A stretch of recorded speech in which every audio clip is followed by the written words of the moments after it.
ओम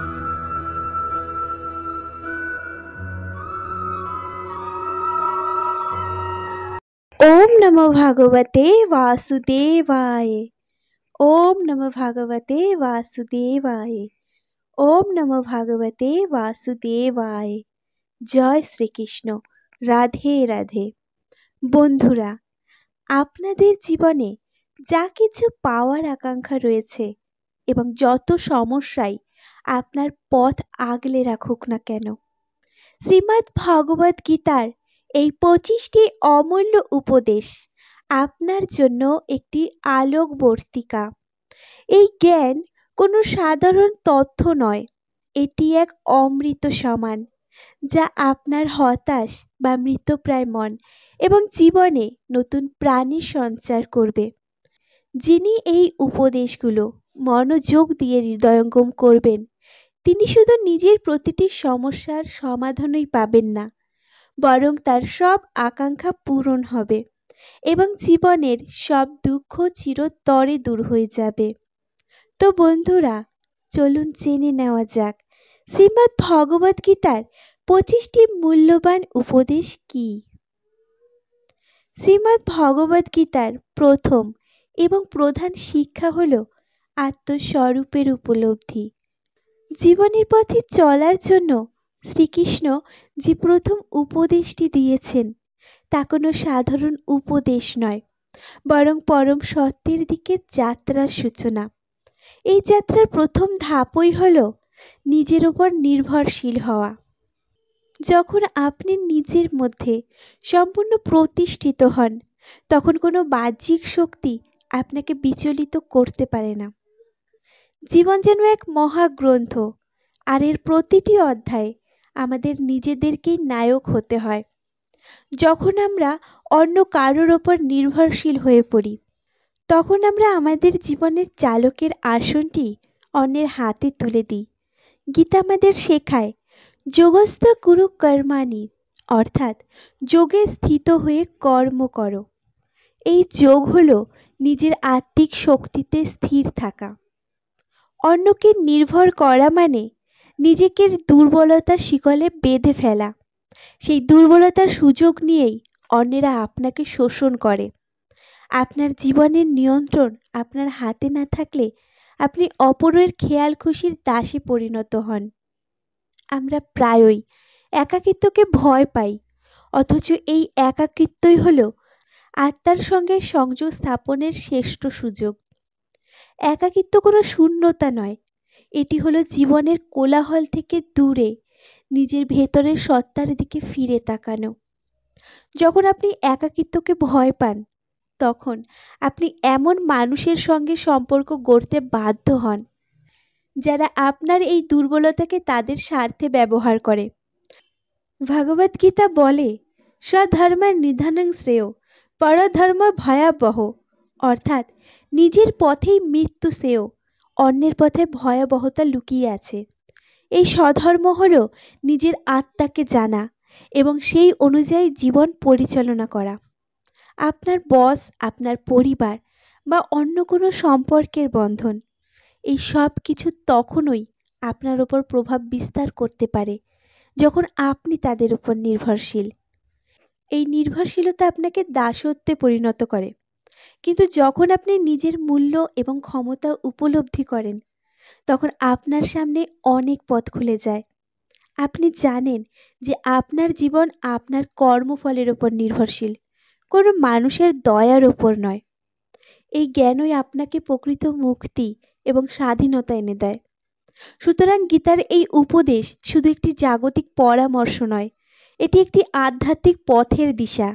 এটি আমাদের শেখায় যে জীবনের আসল সুখ বাহ্যিক সম্পর্কের মধ্যে নয়, বরং নিজের ভেতরেই লুকিয়ে আছে।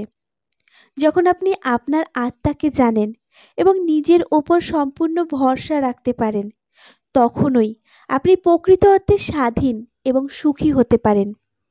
এই পথ ধরে চললে আপনি বুঝতে পারবেন যে আপনার জীবনের সুখ বা দুঃখ কোনো বাহ্যিক মানুষের হাতে নয়, বরং আপনার নিজের হাতেই।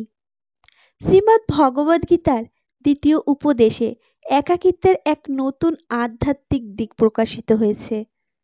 যখনই আপনি নিজেকে একা মনে করেন, এই শাশ্বত সত্যটি স্মরণ করুন যে এই পৃথিবীতে আপনার আগমন হয়েছে একা এবং প্রস্থানও হবে একাকী।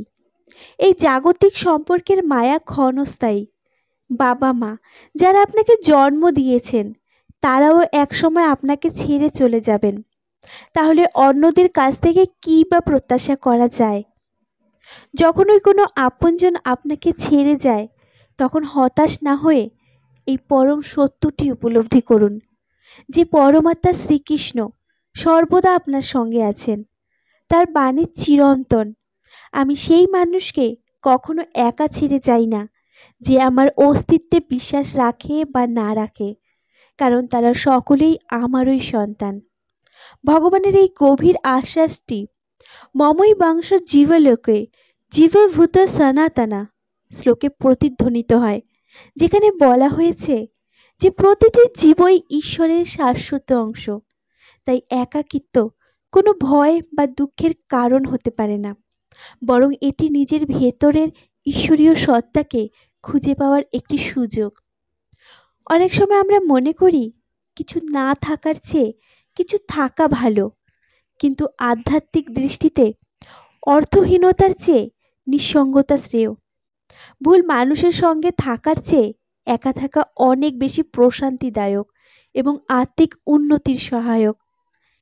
একাকিত্বকে দুঃখের কারণ না ভেবে তাকে আপনার আত্মিক যাত্রার একটি অংশ হিসেবে গ্রহণ করুন। এই পৃথিবীতে কেউ কারোর নয়, কিন্তু পরমাত্মা পরম বন্ধু হয়ে সর্বদা আপনার পাশে আছেন। শ্রীমদ্ ভগবদ গীতার তৃতীয় উপদেশ এক পরম সত্যের বার্তা বহন করে। এ হলো সেই বাণী যা জীবনের প্রতিটি ঝঞ্ঝাট বিক্ষুব্ধ মুহূর্তে আপনার অন্তরে আলোক বর্তিকা জ্বালিয়ে দেয়। উপদেশটি সহজ, অথচ এর গভীরতা অতল। ধৈর্য ধারণ করো, কারণ এই সময়টাও কেটে যাবে। দুঃখ যেমন সত্য, তেমনি এর ক্ষণস্থায়িত্ব পরম সত্য। কোনো বিপদই চিরস্থায়ী নয়। জীবনের প্রতিটি অধ্যায়েই আসে কঠিন পরীক্ষা, কিন্তু সেই পরীক্ষা চিরকালের জন্য নয়।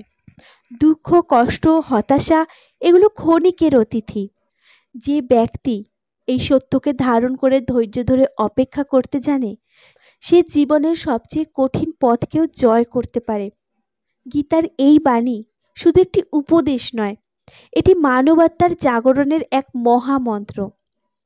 শ্রীমদ্ ভগবদ গীতার চতুর্থ উপদেশ হল, জীবনের পথে যখন কেউ আপনাকে ঠকায় বা আঘাত দেয় তখন হতাশ হবেন না বা ক্রোধে জ্বলে উঠবেন না, বরং এই অভিজ্ঞতাকে একটি মূল্যবান শিক্ষা হিসেবে গ্রহণ করুন। এই শিক্ষা আমাদের দেখিয়ে দেয় যে আমরা যেমনটা ভেবেছিলাম এই পৃথিবীর মানুষ আসলে তেমনটা নয়।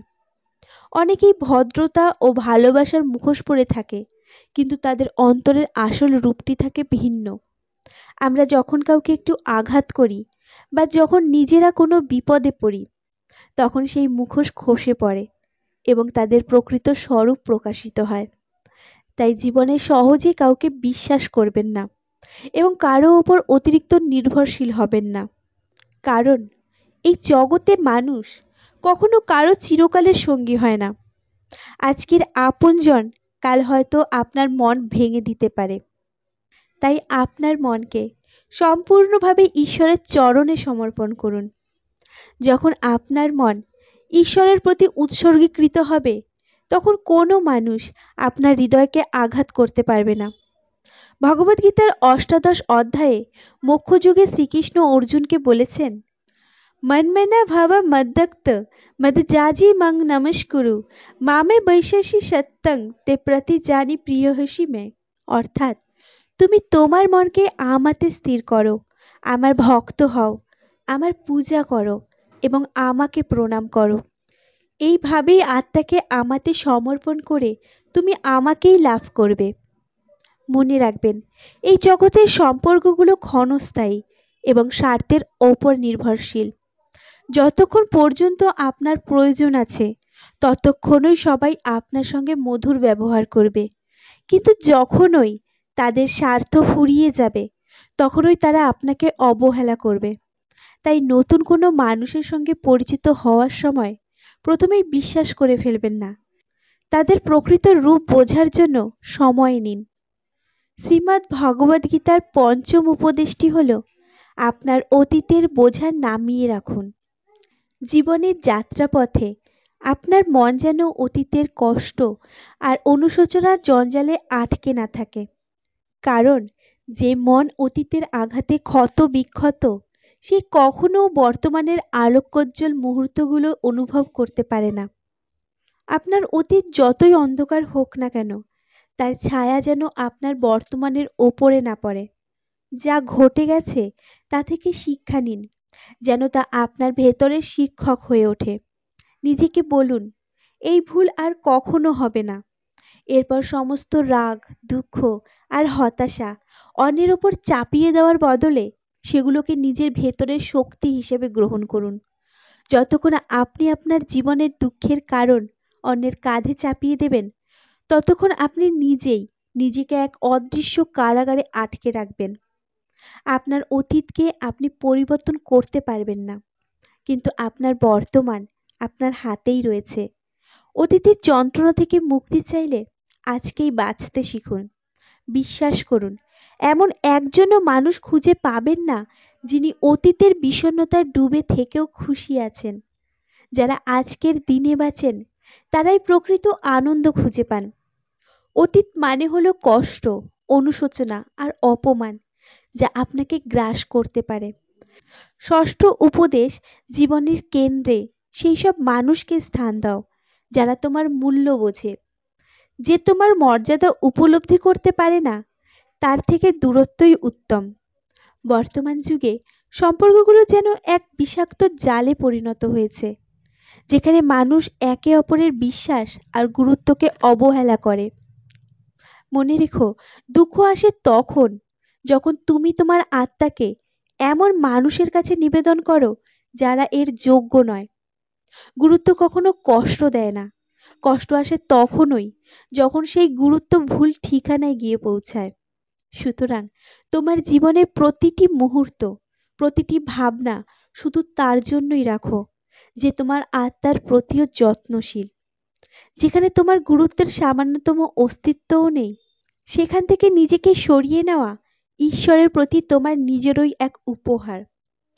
গীতার সপ্তম উপদেশে এক গভীর সত্য প্রকাশিত হয়েছে। যারা নিজেদের আমাদের আত্মীয় বলে পরিচয় দেয়, তারাই আমাদের সাফল্যের পথে সবচেয়ে বড় বাধা হয়ে দাঁড়ায়। বাইরের জগতের কাছে আমাদের জয় পরাজয় কোনো বিষয় নয়, কিন্তু আত্মীয় স্বজনেরা আমাদের জীবনের প্রতিটি পদক্ষেপের ওপর তীক্ষ্ণ নজর রাখে।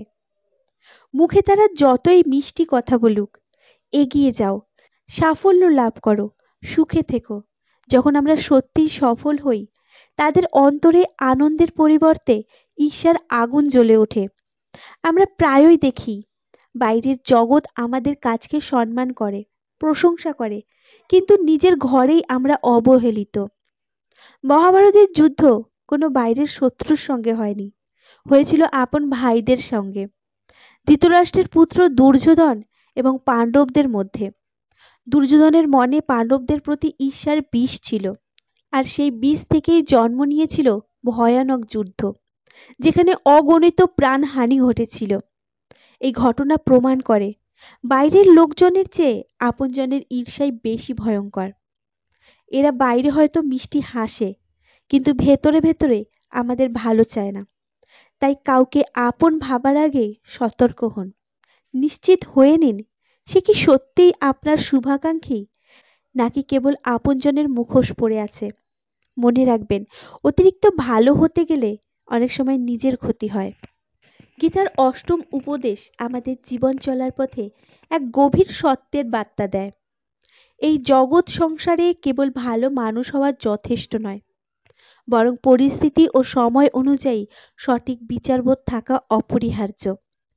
মহাভারতের পাণ্ডবদের জীবন এর এক উজ্জ্বল দৃষ্টান্ত। তারা ধর্মের পথে চলত, ন্যায় ও সততার প্রতি তাদের নিষ্ঠা ছিল অটল, কিন্তু তাদের এই সরলতা এবং অতিরিক্ত ভালো হওয়ার মানসিকতা তাদের জন্য চরম দুঃখ বয়ে এনেছিল।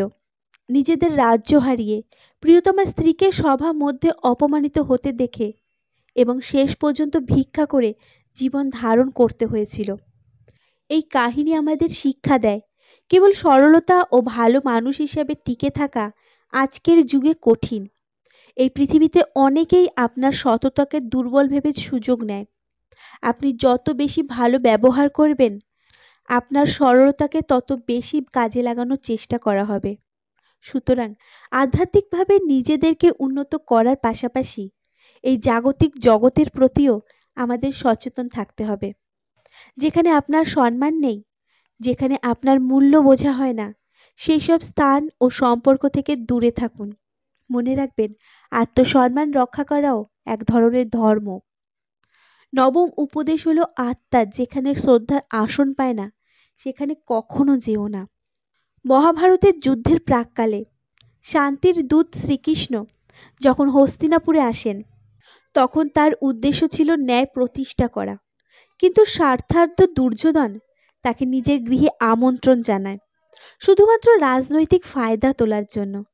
সেই মুহূর্তে শ্রীকৃষ্ণ যে উত্তর দিয়েছিলেন, তা শুধু একটি প্রত্যাখ্যান ছিল না, বরং তা ছিল এক গভীর আধ্যাত্মিক সত্যের প্রকাশ। তিনি বলেছিলেন, দুর্যোধন, আতিথ্য গ্রহণের দুটো মাত্র কারণ থাকে, হয় যেখানে হৃদয় গভীর প্রেমে পূর্ণ, অথবা যেখানে জীবন সংকটের মুখে দাঁড়িয়ে।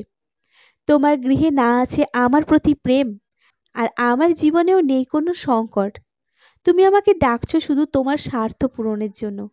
যে সম্পর্কের ভিত্তি স্বার্থ, সেখানে আত্মার কোনো স্থান নেই।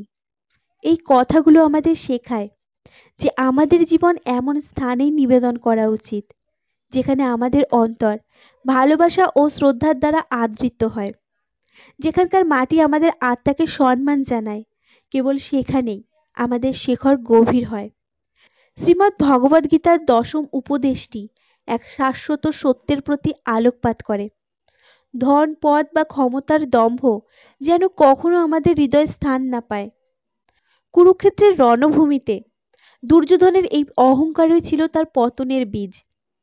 যে মানুষ তার অর্থ ও প্রতিপত্তির দম্ভে অন্যকে অপমান করে বা আঘাত দেয়, একদিন সেই অহংকারই তার ধ্বংসের কারণ হয়ে দাঁড়ায়। প্রকৃত আধ্যাত্মিক পথ হল অহংকারকে বর্জন করে নম্রতার আলোকবর্তিকা ধারণ করা, কারণ অহংকারই হলো আত্মিক প্রগতির সবচেয়ে বড় বাধা। ভগবান শ্রীকৃষ্ণ গীতার একাদশ উপদেশে কর্মফলের গভীর বার্তা দিয়েছেন। দুর্যোধনের জীবন তার জীবন্ত উদাহরণ। শকুনি মামার কুমন্ত্রণায় এবং নিজ অহংকারে মত্ত হয়ে দুর্যোধন সর্বদা পাণ্ডবদের সাথে ছলনা করেছে। তার প্রতিটি পদক্ষেপ ছিল কপটতায় পূর্ণ। এর ফলস্বরূপ কুরুক্ষেত্রের যুদ্ধের ময়দানে তার শ্রেষ্ঠ যোদ্ধারাও অধর্মের পথেই বিনষ্ট হয়েছে। এই ঘটনা আমাদের শেখায় যে কর্মের বীজ বপন করলে তার ফল একদিন না একদিন ভোগ করতেই হয়। কারণ মহাবিশ্বের এক অলিখিত নিয়ম আছে, যা আপনি অন্যকে দেন তাই আপনার কাছে ফিরে আসবে। যে মানুষ নিজেকে চতুর ভেবে অন্যকে প্রতারিত করে, সে আসলে নিজের আধ্যাত্মিক পথকেই কুলসিত করে। কারণ বিশ্ব ব্রহ্মাণ্ডের অদৃশ্য শক্তি কেবল কর্মের হিসাব রাখে এবং ঠিক সময়ে তা ফিরিয়ে দেয়। গীতার দ্বাদশ উপদেশ হল ক্ষমা পরম সত্য, কিন্তু সেই ক্ষমা যেন বিবেকের আলোয় আলোকিত হয়। যে মানুষ বারবার একই আঘাত দেয়, তার কাছে ক্ষমা হলো এক অস্ত্র, যা দিয়ে সে আপনার দয়াকে দুর্বলতায় পরিণত করে। ক্ষমা করতে গিয়ে অতিরিক্ত দয়ালু হওয়া হলো নিজের আত্মাকে আঘাত করা। যুধিষ্ঠির ক্ষমা করে মহত্ব অর্জন করেছিলেন, কিন্তু সেই মহত্ব তাকে শিখিয়েছিল যে সব ক্ষেত্রে ক্ষমা মঙ্গল বয়ে আনে না। ক্ষমাশীলতা পরম ধর্ম, কিন্তু আত্মরক্ষা তার চেয়েও বড় ধর্ম। কারণ যে আপনাকে বারবার কষ্ট দেয়, সে আসলে আপনার ভেতরের শক্তিকে পরীক্ষা করে। তাই একবার ভুল করার পর ক্ষমা করা যায়, কিন্তু একই ভুল বারবার হলে তা গ্রহণ করা বোকামি। জীবনে আনন্দ ও বেদনা এই দুইই আমাদের যাত্রার সঙ্গী। গীতার ত্রয়োদশ উপদেশ আমাদের এক অমূল্য প্রজ্ঞা শেখায়। হৃদয়ের প্রতিটি সম্পদ, প্রতিটি আনন্দ ও কষ্টকে সবার সামনে প্রকাশ করো না, কারণ এই জগতে মানুষের চোখে হিংসা ও উপহাসের ছায়া লুকিয়ে থাকে। তোমার হাসিতে যখন আনন্দ উপচে পড়ে, তখন অনেকেই তোমার সুখ দেখে ঈর্ষার জ্বলে। আর যখন তোমার চোখে অশ্রু নামে, তখন কিছু মানুষ সেই দুঃখের গভীরে উপহাসের খোঁজ করে। প্রতিটি ক্ষত বা প্রতিটি ব্যথা সবার সামনে মেলে ধরা উচিত নয়, কারণ এই সমাজে কিছু মানুষ নিমপাতা হাতে নিয়ে বসে থাকে, যার উদ্দেশ্য হলো তোমার ব্যথাকে আরো বাড়িয়ে তোলা। গীতার চতুর্দশ উপদেশ এক গভীর সত্যের উন্মোচন করে। সঙ্গের প্রভাব। আপনি যতটাই শ্রদ্ধাত্মা বা ধার্মিক হন না কেন, যদি আপনার সান্নিধ্য অপবিত্র হয়, তবে সেই অপবিত্রতার ছায়া আপনার ওপরেও পড়বে। মহাভারতের দুই মহান চরিত্র পিতামহ ভীষ্ম এবং দ্রোণাচার্য এর জ্বলন্ত দৃষ্টান্ত। ভীষ্ম ছিলেন ব্রহ্মচারী ও পরম ধার্মিক, আর দ্রোণাচার্য ছিলেন সর্বশ্রেষ্ঠ ব্রাহ্মণ ও গুরু। তবুও যখন তারা অধর্মের পক্ষ অবলম্বন করলেন, তখন তাদের মহত্ব তাদের রক্ষা করতে পারল না। তাদের অন্তিম পরিণতি ছিল যন্ত্রণাদায়ক, যা তাদের ভুল সঙ্গের ফলস্বরূপ এসেছিল। তাই সর্বদা সচেতন থাকুন। কুসঙ্গে লিপ্ত হলে নিজের অজান্তেই আপনি তাদের কর্মের ফল ভোগ করতে বাধ্য হবেন। মনে রাখবেন, মন্দ সঙ্গ জীবনে কখনো শান্তি বা সুখ আনতে পারে না। আত্মার শুদ্ধি ও মনকে শান্ত রাখতে সর্বদা সেই সব মানুষের সান্নিধ্য থাকুন, যারা সত্য, ধর্ম ও শুভ পথে চলে। ভগবান শ্রীকৃষ্ণ বলেছেন, মূর্খস্য হিতোপদেশ না প্রকপায়ে শান্তায়ে, অর্থাৎ মূর্খ ব্যক্তিকে উপদেশ দিলে তার ক্রোধ বাড়ে, শান্তি আসে না। গীতার পঞ্চদশ উপদেশে বলা হয়েছে, জ্ঞান হলো এক পবিত্র সম্পদ, যা শুধু তারাই ধারণ করতে পারে যাদের হৃদয় নির্মল ও অহংকার মুক্ত। কিন্তু যারা অজ্ঞানতার অহংকারে ডুবে আছে, তাদের কাছে জ্ঞানের আলোকপাত এক তীব্র ঝলকের মতো, যা তাদের মনকে আরো বিক্ষুব্ধ করে তোলে। তাই প্রকৃত জ্ঞানী সেই ব্যক্তি যিনি জানেন কখন মৌন থাকতে হয় এবং কখন জ্ঞানের বীজ বপন করতে হয়। কারণ অসার ভূমিতে বীজ ফেললে তা অঙ্কুরিত হয় না, বরং নষ্ট হয়ে যায়। গীতার ষোড়শ উপদেশ হলো, কারো প্রতি বা কোনো কিছুর প্রতি কখনোই অতিরিক্ত আসক্তি রেখো না। দুর্যোধনের পিতা ধৃতরাষ্ট্রের সিংহাসনের প্রতি প্রবল আসক্তি ছিল। সেই সিংহাসন লালসার কারণে তিনি কিছুই দেখতে পারতেন না, এবং তার সেই সীমাহীন মোহ ও আসক্তি গোটা রাজ্যকে ধ্বংসের দিকে ঠেলে দেয়। তুমি যদি কারো বা কিছুর পেছনে এইভাবে পাগল হও, তাহলে সেটা তুমি পাও বা না পাও, কিন্তু জীবনে শান্তি হারিয়ে ফেলবেই। গীতার সপ্তদশ উপদেশ হলো ক্রোধ প্রসঙ্গে, যা মানুষের সকল সাধনার অগ্নিকে নির্বাপিত করে দেয়। এটি আত্মবিনাশের কারণ, যা মানুষকে তার নিজের থেকে দূরে সরিয়ে দেয়। যে নিজের ক্রোধকে জয় করতে পারে না, সে জীবনে আর কোনো কিছুই জয় করতে পারে না। ক্রোধ হলো এক বিষাক্ত নাগপাশ, যা আত্মাকে বন্ধনগ্রস্ত করে এবং জীবনকে নরকে পরিণত করে। ক্রোধকে ত্যাগ করো, তবেই শান্তি লাভ হবে। অষ্টাদশ উপদেশ হলো মনের উপর নিয়ন্ত্রণ প্রতিষ্ঠা করা। এই মনই আমাদের জীবনের চালিকা শক্তি। অশান্ত মন ঝড়ের মতো, যা জীবনের সব কিছু ওলট পালট করে দেয়। আর শান্ত মন একটি প্রশান্ত হ্রদের মতো, যেখানে প্রেম, আনন্দ ও পূর্ণতা খেলা করে। আমাদের জীবনের সুখ বা দুঃখ নির্ভর করে আমাদের মনের অবস্থার উপর। 19তম উপদেশ হলো এক অন্তর্দৃষ্টির আহ্বান। বাহ্যিক দৃষ্টি দিয়ে যা তুমি দেখছো, তাকে চরম সত্য বলে ধরে নিও না, কারণ তা কেবলই বাস্তবতার একটি প্রতিচ্ছবি। যেমন জলের উপরিতল দেখে তার গভীরতা বোঝা যায় না, তেমনি দৃশ্যমান জগতে যা দেখছো তার পেছনে লুকিয়ে থাকে আরো অনেক কিছু। তাড়াহুড়ো করে বিশ্বাস না করে বরং সেই সত্যের গভীরে ডুব দাও। নিজের প্রজ্ঞা দিয়ে তা অনুভব করো, আর সেই পথের আলোয় তোমার বিশ্বাসকে প্রতিষ্ঠিত করো। 20তম উপদেশ হলো নিজের আশ্রয় মানুষের মধ্যে খোঁজা বন্ধ করুন, কারণ এটি আপনার আত্মিক দুর্বলতার মূল। মানুষের উপর নির্ভরশীলতা আপনার আত্মবিশ্বাসকে ক্ষয় করে দেয়। আপনার একমাত্র আশ্রয়স্থল হওয়া উচিত পরম করুণাময় ঈশ্বর। যখনই কোনো বিপদ আসে তিনিই আপনার জন্য সাহায্যের দরজা খুলে দেন কোনো না কোনো মানুষের মাধ্যমে। এই পৃথিবী নিজের অস্তিত্বের জন্য লড়াই করছে, তারা কিভাবে আপনাকে প্রকৃত আশ্রয় দেবে? তাই নিজের সবটুকু ভরসা একমাত্র স্রষ্টার ওপর রাখুন। 21তম উপদেশ হলো, মিষ্টি কথায় মুগ্ধ হইও না। যে মুখে অতিরিক্ত মধু ঝরে মনে রেখো সেখানে কোনো না কোনো উদ্দেশ্য লুকিয়ে থাকে। ফুল সুন্দর, কিন্তু কাঁটা থেকে নিজেকে রক্ষা করতে হয়। তেমনি প্রশংসা শুনতে ভালো লাগলেও তা থেকে সাবধান থাকা জরুরি। 22তম উপদেশ হলো, ছদ্মবেশী বন্ধু থেকে সতর্ক থাকুন। এই পৃথিবীতে এমন কিছু আত্মা আছে যাদের বাইরে আলোর রূপ আর ভেতরে অন্ধকারের বাসা। এরা সেই পাত্রের মতো যা বাইরে থেকে অমৃতের মতো দেখায়, কিন্তু তার গভীরে কেবলই বিষ। এরা আপনার জীবনে এমন এক বিষের বীজ বপন করে যা ধীরে ধীরে আপনার আত্মিক শান্তি ও আনন্দকে নিঃশেষ করে দেয়। নিজের আত্মিক যাত্রাকে নিরাপদ রাখতে এই সকল অন্ধকার শক্তিকে আপনার জীবন থেকে চিরতরে মুছে ফেলুন। 23তম উপদেশে সম্পর্কের সীমানা হলো সেই পবিত্র রেখা যা দুটি আত্মাকে সম্মান ও শ্রদ্ধার বাঁধনে বেঁধে রাখে। যখন সেই সীমা ভেঙে যায় সেখানে ভালোবাসা নয়, কেবল ধ্বংসের প্রতিধ্বনি শোনা যায়। একটি সম্পর্ক তখনই অমরত্ব লাভ করে যখন মর্যাদা আর সম্মান তার ভিত গড়ে তোলে, কারণ সীমাহীন বাঁধন আসলে সম্মানহীন বন্ধন, যা অসীমের পথে নয় বিনাশের গহ্বরে নিয়ে যায়। 24তম উপদেশ হলো, নতুনকে বরণ করার জন্য পুরাতনকে সম্পূর্ণ ত্যাগ করা অপরিহার্য। এটাই হলো জীবনের অন্যতম এক আধ্যাত্মিক শিক্ষা।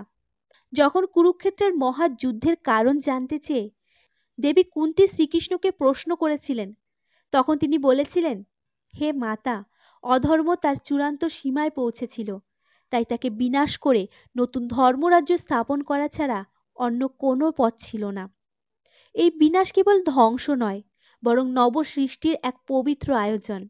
ঠিক যেমন একটি পুরনো ও জীর্ণ বীজকে মাটিতে মিশে যেতে হয়, তবেই সেখান থেকে এক নতুন বৃক্ষের জন্ম হয়, ঠিক তেমনই আমাদের জীবন থেকেও পুরাতন ও অপ্রয়োজনীয় সব কিছুকে বিদায় জানাতে হয়, তবেই আমরা এক নতুন জীবনের আলো দেখতে পাই। 25তম উপদেশ হলো, এই কলিযুগে মানুষের সবচেয়ে বড় শত্রু তার ভেতরের স্বার্থপরতা। মানুষ আজ একে অপরের ব্যবসা, চাকরি ও সুখ কেড়ে নিতে ব্যস্ত। মানুষের দুঃখে দুঃখ প্রকাশ করার বদলে আমরা সেই কষ্টকে আরো বাড়িয়ে দিচ্ছি। এই যুগকে স্বার্থপর বলা হয়, কারণ এখানে সবাই অন্যকে ঠকাতে ব্যস্ত। বন্ধুরা, শ্রীমদ্ ভগবদ গীতার এই 25টি অমূল্য উপদেশ যদি আপনি মন থেকে বুঝতে ও অনুভব করতে পারেন, তাহলে কোনো দুঃখ বা কষ্টই আপনার মনকে বিচলিত করতে পারবে না। এই শিক্ষাগুলো যদি জীবনে ধারণ করতে পারেন, তবে আপনার জীবন হয়ে উঠবে অপার শান্তি ও আনন্দে ভরপুর। আজকের এই আলোচনাটি যদি আপনাদের ভালো লাগে, তবে অবশ্যই একটি লাইক দিয়ে শেয়ার করে দেবেন। আপনাদের মূল্যবান মতামত কমেন্ট করে জানাতে ভুলবেন না। ভগবানের কৃপায় আমার সকল দর্শক বন্ধু ভালো থাকুন, সুস্থ থাকুন এবং শান্তিতে থাকুন। জয় শ্রীকৃষ্ণ। রাধে রাধে।